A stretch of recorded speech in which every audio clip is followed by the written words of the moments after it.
We have a long history of UFOs, and of course there's been a lot more activity in the last few decades since we invented the atomic bomb, and they're very concerned about that and the fact that we might use it again. And because the whole cosmos is a unity, and it affects not just us but other people in the cosmos, they're very much afraid that we might be stupid enough to start using atomic weapons again, and this would be very bad for us and for them as well. The first question you have to ask is, how many species are there?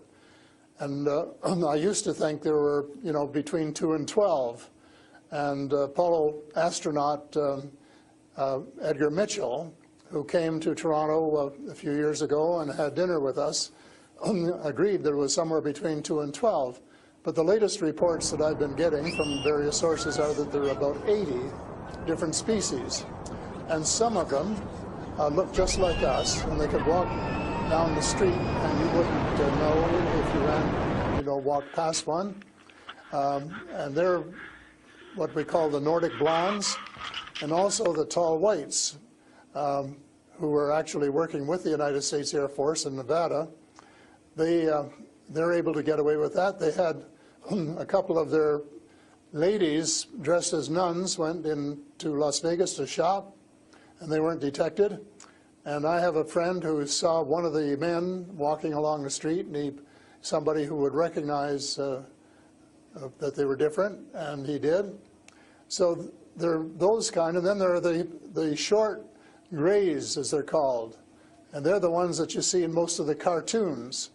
They're have very, very slim arms and legs, and they're very short, just a little over 5 feet, and they have a great big torso and a great big head and great big brown eyes. They don't want to tell us how to run our affairs. They have accepted the fact this is our planet and that we have the right to run it, but they're very, very concerned. They don't think we're good stewards of our planet.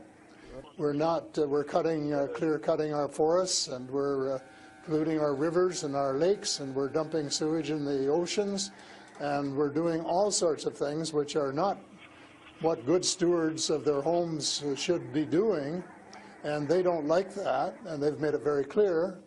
And as a matter of fact, they have given us a warning. How? And this has come from more than one source. How have they made it clear? What have they done? They have talked to people. One of the chaps I talked to about a month ago was interacting with them in 1974, he and his brother, in Peru, and they were taken to Andromeda, teleported, and they were told what the people there think, and that we're really wrecking our planet, and in fact that something dreadful is going to happen to it if we don't smarten up and change our ways. We spend too much time fighting each other. We spend too much money on military expenditures and not enough on feeding the poor and looking after the homeless and the sick, and that we are polluting our waters and our air, and that we're playing around with these exotic weapons, thermonuclear weapons and atomic weapons, which have such a devastating effect both on our Earth and on other areas in the cosmos, and they don't like that. And that's the reason they would like to work with us to teach us better ways, but only, I think, with our consent. And they work through individuals, and they try and pick out individuals who won't be frightened to death of them, because they can give you quite a fright. They are here among us, and I'm not afraid, because in most cases, well, as far as technology is concerned, they're light years ahead of us, and we have learned a lot of things from them. A lot of the things that we use today, we got from them, lead lights and microchips and Kevlar vests and all sorts of things that we got from their technology, and we could get a lot more too, especially in the fields of medicine and agriculture, if we would go about it peacefully. But I think maybe some of our people are more interested in getting their military technology. And I think that's wrong. I think that's wrong-headed. And that's one of the things that we're going to have to change, because we're going to have to work together. Talking about all of us, everywhere on the planet. They come from various places. For a long while, I only knew about ones who came from different star systems. The Pleiades and Reta Reticula and several other star systems. But in the last few months, I have met people who have made me aware of that there are some in our star system, and that there are actually extraterrestrials who live on a planet called Andromeda, which is one of the moons of Saturn, and that there are others on Venus and some on Mars, and that they may be interacting between themselves. I suspect that they are, because there is what is called a federation of these people, and they have rules. For example, one of the rules is that they don't interfere in our affairs unless they're invited to. And that's one of the reasons probably that we haven't seen more of them until very recently. Although as Minister of National Defense, I had sighting reports of UFOs. I was too busy to be concerned about them at the time, because I was trying to unify the Army, Navy, and Air Force into a single Canadian Defence Force. And that itself was a kind of battle to the finish. So this was not high on my agenda. But about 10 years ago, I started getting interested due to a young man from Ottawa sending me material on the subject. I told him I was too busy to read it, but he had confidence that someday I would. It took me a while to get around to reading it, but I took it for my summer reading in 2005, and was really impressed with what was contained in it. And what I thought to myself is, there are huge issues here, huge issues. And the American people and the people of the world have a right to know what's going on, because they're part of it. It's not just an isolated thing. I accept the invitation of Victor Vigiani, who's over here somewhere, and his cohort, Mike Bird, to speak to a symposium at the University of Toronto. And I said, UFOs are as real as the airplanes flying overhead. That gave me the dubious distinction of being the first person of cabinet rank in the G8 group of countries to say so unequivocally.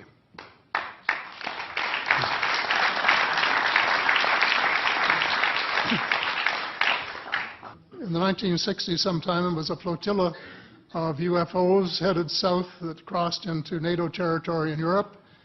And the commander-in-chief of the Supreme Allied headquarters in Europe was naturally very shaken.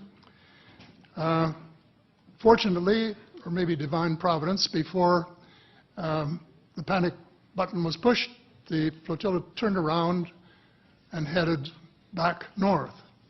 Obviously, they had thought maybe they were Russian, and they were very concerned about it. Anyway, an investigation was launched into this whole subject, and a document was prepared which concluded that at least 4 species had been visiting Earth for thousands of years. And this is my own view at this stage as well. So,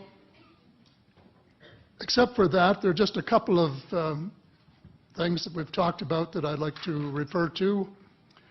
And one was that we were referring to them as they until this morning, when Linda Moulton Howe, I think she was the first one, actually named 3 different species. I don't think we can any more refer to them as they, because they're not an amorphous mass. They are different species, and consequently may have different agendas. I don't think we can say that they all have the same agenda any more than we could say that the United States, China, and Russia had the same agenda. Our real interests may be very similar, but as of now, our perceived interests are still quite far apart. One more observation before I begin what I want to say, and that is that we spent quite a bit of time talking about the 66-year-old cadavers. And I was glad to have Linda this morning finally say that there are live ETs on Earth at this present time, and at least 2 of them probably working with the United States government. The other species that I learned about not too long ago was called the tall whites. And this is when Paula Harris broke the story just a few years ago. And through her good offices, I had the chance to talk for about 3 hours with former Airman Charles Hall and listen to this absolutely fascinating story of how he was working with, first of all, he was scared out of his skin, but after that, when he got to know them, how he was working with, and finally they became to trust each other and have a good working relationship with the tall whites at the gunnery range at Indian Springs in Nevada.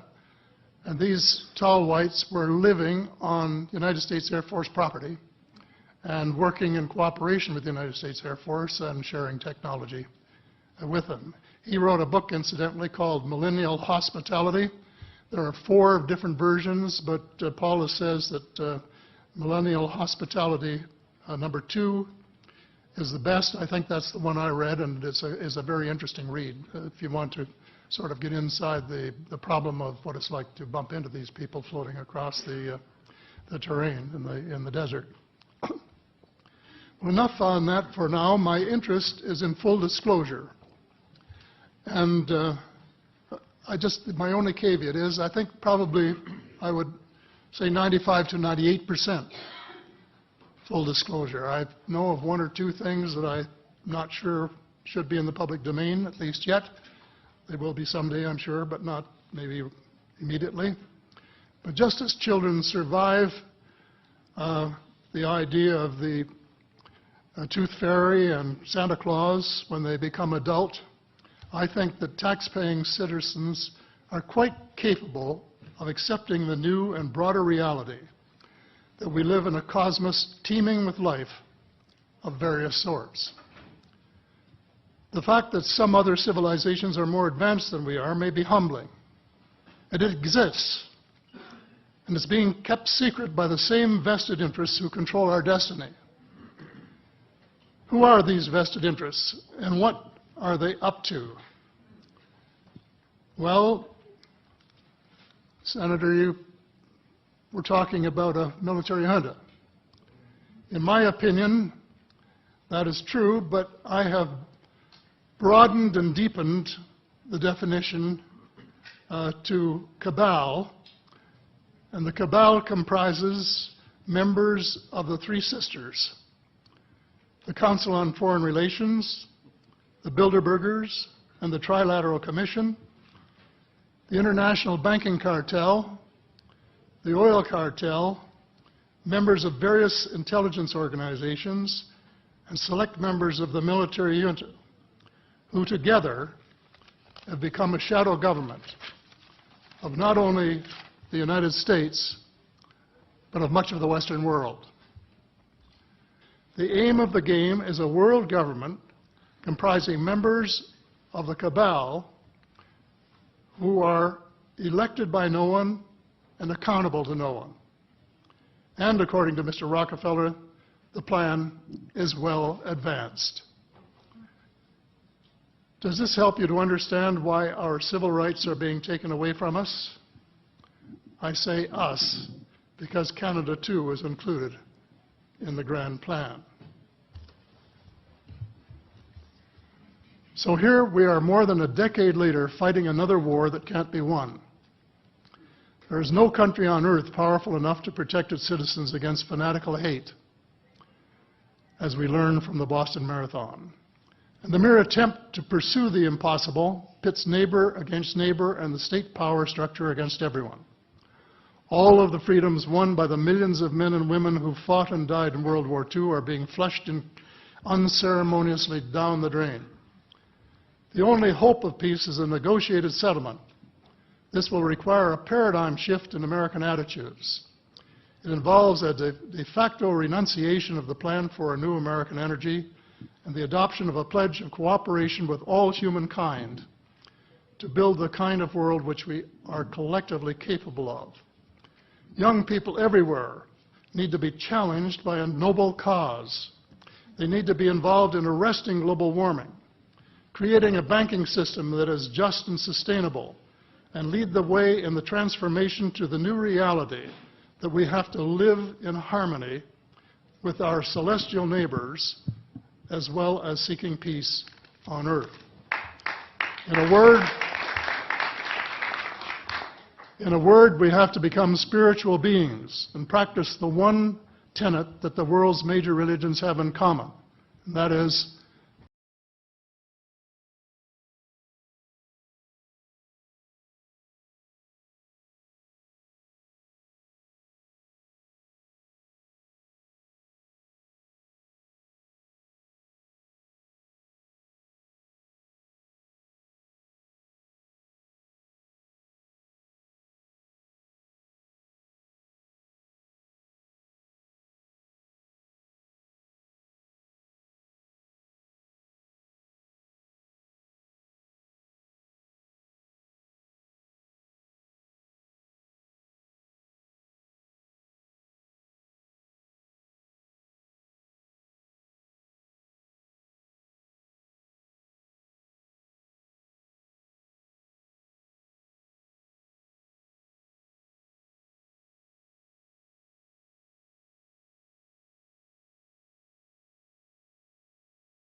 I say that it's the most urgent problem in the world at the moment, but the most important is the environment. We're wrecking the planet. We're doing it at a very fast pace, and we're going to have to stop wrecking it, and that means huge changes.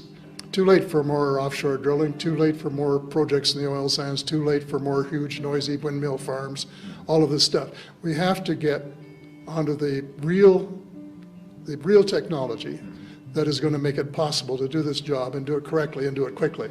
It was told to me that they had developed both zero-point energy and cold fusion. Right. And either one of these or both could be used to change the world by getting off fossil fuels in my opinion, as short a period as 10 years. We have to mobilize as if it was a mobilization of war for our own survival, which in fact, in many ways it is, you see. Well, then the other big thing is we have to change the world banking system. And the time has come for us to say, hey, enough is enough after 2.5 centuries or whatever of putting us in debt this way and making slaves of us all. Balance our budgets and get our economies back up to scratch, employ the unemployed people, and then do this tremendous job that has to be done of converting from an oil economy into a clean energy economy.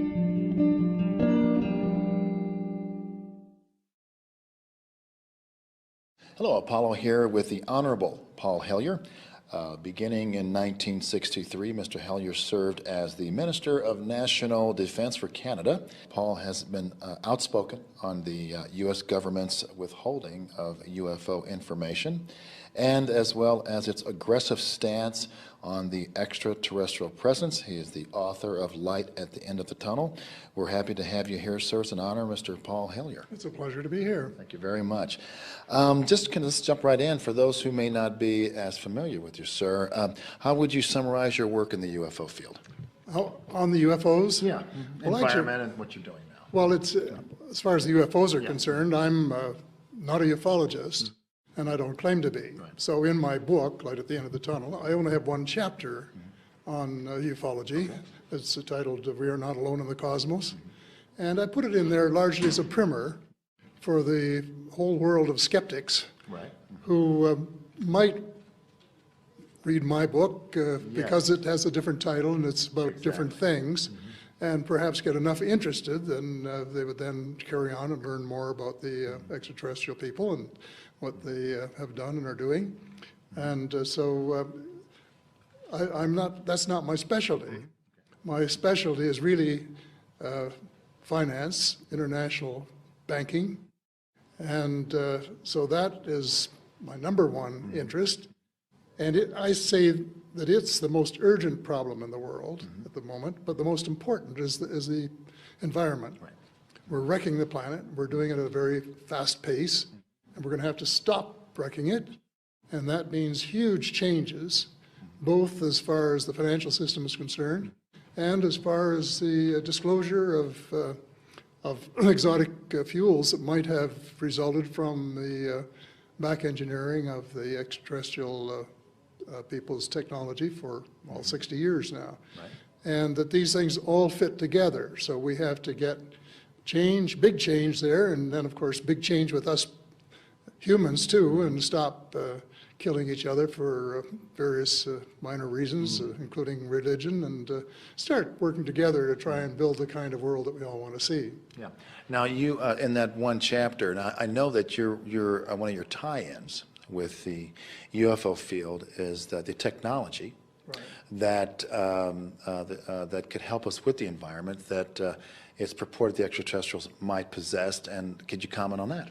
Yeah, I think that they, working together with U.S. scientists, have come up with exotic fuels. It was told to me years ago, probably a decade ago, that they had developed both zero-point energy and cold fusion. Right.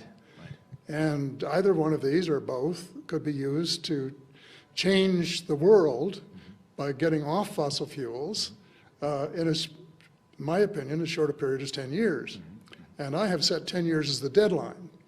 I know some scientists who think we've gone past the Rubicon. And I said, well, even if that's true, and I hope it isn't, let's say that we've got 10 years to do something, but we've got to start right away. And we have to mobilize as if it was a mobilization of war for our own survival, which in fact, in many ways it is, you see. So that's exactly the mode that we've got to be in, is get off our chairs and do something, and do it now. And of course, there are some real problems involved. And one of them is the misinformation being put forward by the oil industry, which has lulled a lot of people into thinking that we've got 30 years or 40 years or 50 years, and they're still drilling for oil in the Gulf of Mexico, and they're still making new projects in the oil sands in Canada. And I'm saying, too late for all that. Too late for more offshore drilling, too late for more projects in the oil sands, too late for more huge, noisy windmill farms, all of this stuff. We have to get onto the real technology that is going to make it possible to do this job and do it correctly and do it quickly. Right. So that is the big thing. Well, then the other big thing is we have to change the world banking system. Absolutely. And stop letting a few private individuals create all the money as debt, which puts us all so far in debt that we can't afford to do anything, and cut back all over the place, and just to raise enough money to pay the interest on the debt we already have. And so we have to have a real change there, and what I'm going to recommend to or say to the Congress is that I wrote a book in 1999 saying that the next world war would be between the people and the banking system. Right. That's very interesting. And so now is the time to get at it, because they're mobilizing all their big guns, which are the International Monetary Fund, the World Bank, the Federal Reserve System, and the Bank for International Settlement. They're getting all ready for their final assault on we the people. Right. And a time has come for us to say, hey, enough is enough after 2.5 centuries or whatever of putting us in debt this way and making slaves of us all, that we've got to reverse the tables and print enough money country by country to balance our budgets and get our economies back up to scratch, employ the unemployed people, and then do this tremendous job that has to be done of converting from an oil economy into a clean energy economy. Is it fossil fuels? Is that a major problem in the economy? Well, the fossil fuels, it is the major problem with the survival of the world. Okay, right. It is an important part of the economy. Right. And as an excuse, we say, well, this would be a tremendous disruption. Right. Well, of course. What do you know, if you're launching a war to save the world, you're going to have some disruption. And just as World War II, we stopped making automobiles, and we stopped doing this, and we stopped doing that until we could win the war, and then we started doing those things again. So we have to get off the oil economy and move to the new energies, and the people that are working now pumping gas will be helping build the engines of the new cars and the new airplanes and the new houses and all of the things that have to be done to revolutionize the world. So you spoke about a 10-year window, and how do you see the world after that? In that 10 Well, years? if we were to attempt and succeeded in changing from the fossil fuels, the world would look very different in the sense that we'd have all new cars, new airplanes, and houses would no longer have gas furnaces, and we'd have little boxes probably in each one and all this sort of thing. But we would redirect our energies, and this is the important thing, into providing a more equitable and just world where some of us weren't overeating and others starving. Right. And where some of us get all the education that we want and others don't even get grade school. And where some people today are not having any medical care, and all of the things that if we were a just world, we would say, okay, now I talk about the kingdom of God on earth, and this is what we should redirect a lot of our military effort toward.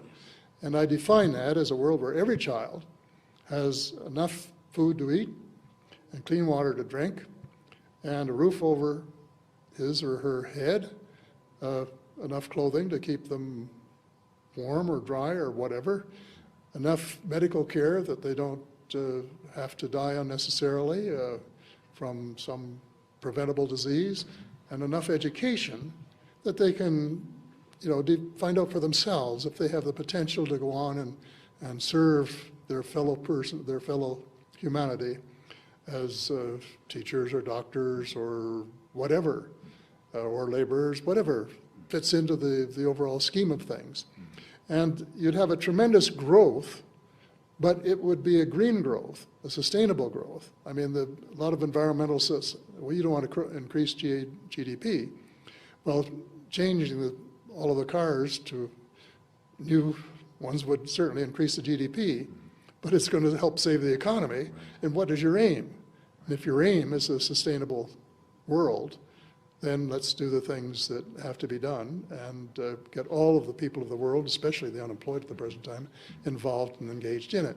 So that's sort of my take on the situation. I have to ask you, since you were the Minister of Defense for Canada, and what insight can you, I know that's just not your primary focus in your field, but what insight could you give us in how major governments deal with the UFO phenomenon? Like, you know, what's Canada's position? Is there a Canada Roswell? I wanted to ask you that. Is there Canada? If there is a Canada position, I'd like to know what it is too. Okay. Okay. There was a crash in, there have probably been more than one, but there was a crash in northern Manitoba some years ago, and Grant, is it Campbell or Cameron, I keep forgetting which, has identified this and talks about it in his website and so on. And I guess one of the things that upset Canadians is that the Americans rushed across the border to seize it. What? Oh yeah, and had armed guards all around, and as Canadian, even the people from the Department of Transport, which I used to head, wanted to investigate. They said, oh, no way you're going to get close to this machine. And so they checked with Ottawa, and finally Ottawa said, well, let them have it.